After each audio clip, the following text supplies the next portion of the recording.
Hi all. There are some openings against e4 or by transposition which you would think are quite solid. This was round 4 and Ivanchuk was playing against Alexander Beliavsky.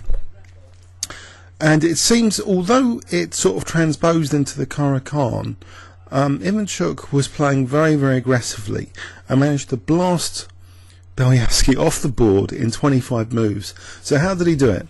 Well, c4 was actually the first move, and now we have a transposition after c6 into the Caro-Kann because white played e4.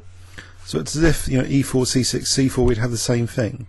So what is white doing with this? Well, it's an annoying kind of attempt to bind black against playing d5.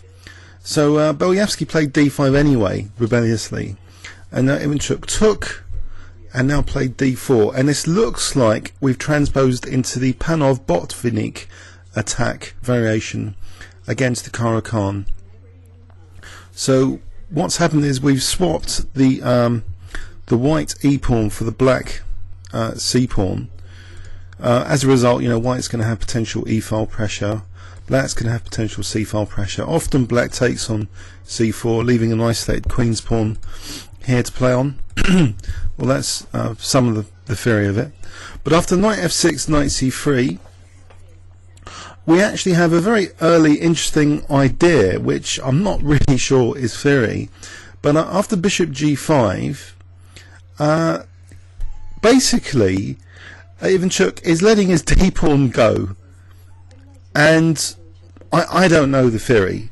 But black took, and I know it's accelerating the development of the bishop, but the d pawn is in pre here. You know, pawn is a pawn, surely. But yeah, black hasn't castled. His development is lagging. But anyway, he dares to take the pawn with the knight. Taking the queen's also interesting, I guess. You know, maybe queen e2 though, maybe knight f3 to try and kick the queen later. So black took with the knight, and you may think, well, what's the danger to the black position? Well, Ivanchuk played just knight f3, so he doesn't mind knight trade.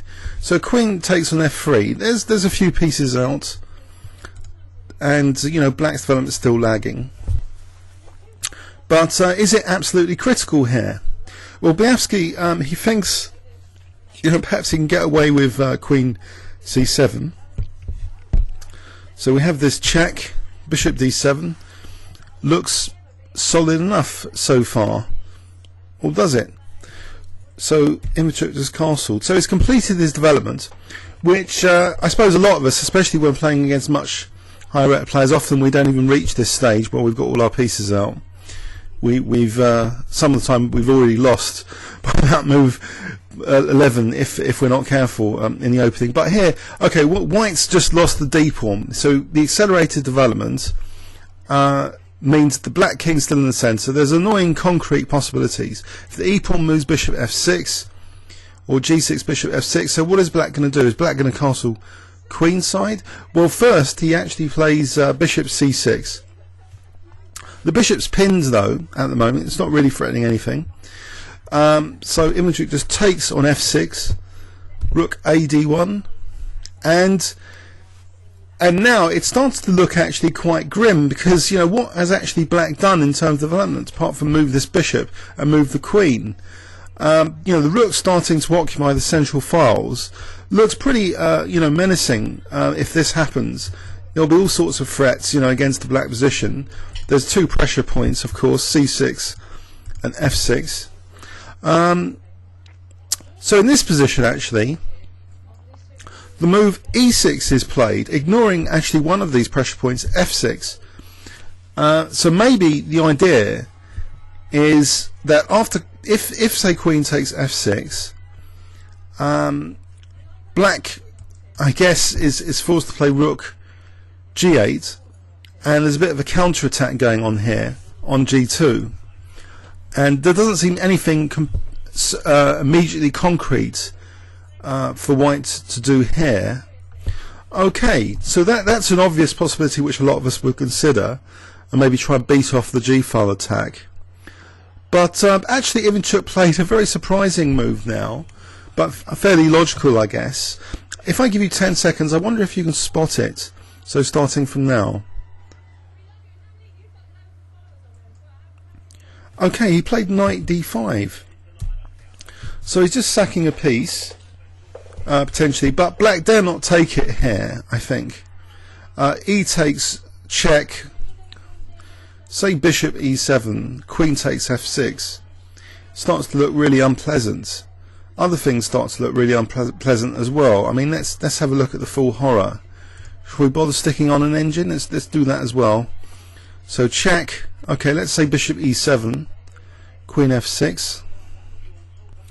So say black castles. He can't afford to give back the piece under these circumstances. That I think, because white's just clearly better. It's taking on f7, maybe. So it looks bad, and it is bad to take that. So actually, black decided to try and sneakily castle, exploiting the pin on the queen. Engine off. So Ivanchuk, he took on c6, but now e takes d5. So it looks as though, is he getting away with this? You know, it's opposite coloured bishops. He's potentially got g-file pressure. It can't be that bad, surely. So king b8, just to make sure his queen doesn't get skewered. Rook c1, now queen d7.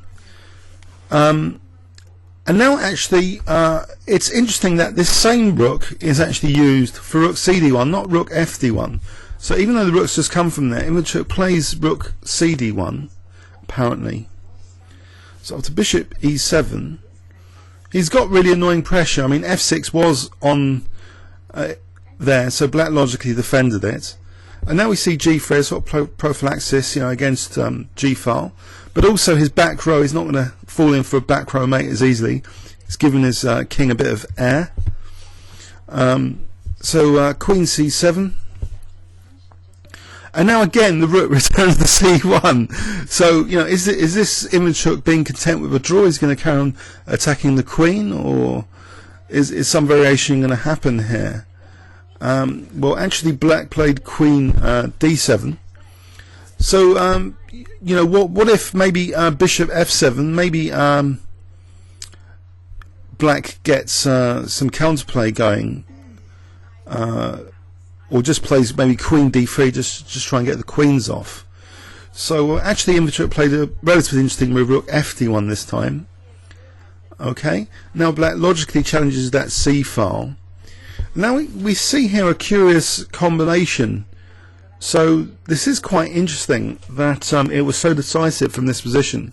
So black only lasted about four moves.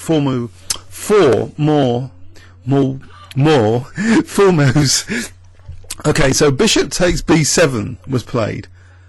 So after takes, you may wonder, you know, what on earth is this? Black can just take the piece and be a piece up. But unfortunately, after check, okay, the bishop can't interpose, the queen can't interpose, so king a8's forced. And now Ivanchuk just plays rook c7, so we have a powerful rook to the 7th rank, which is something I'm often quite enthusiastic about. And here actually, Beliavsky resigns. So let's see, why is this so critical? I think time to put the engine on. Okay, let's see. Okay, I would say queen d5 is interesting to consider first. So white regains the piece fine, and technically is only a pawn up, but the structure's shattered completely. All of these pawns are dislocated, doubled, isolated. Okay, but the concrete, let's have a look at some concrete. So say black loses f6, just following through a variation, queen f4. Well, this is hopeless, and maybe, you know, basically white might actually be forcibly winning just more material, or getting an attack here actually. Pardon me, as this variation shows. So rook b8, say, and queen e3. So that's threatening things like queen a3. So it did look grim, and maybe that's basically why Beliavsky resigned. But from the opening, it was very energetically played. So let's have a quick look at that.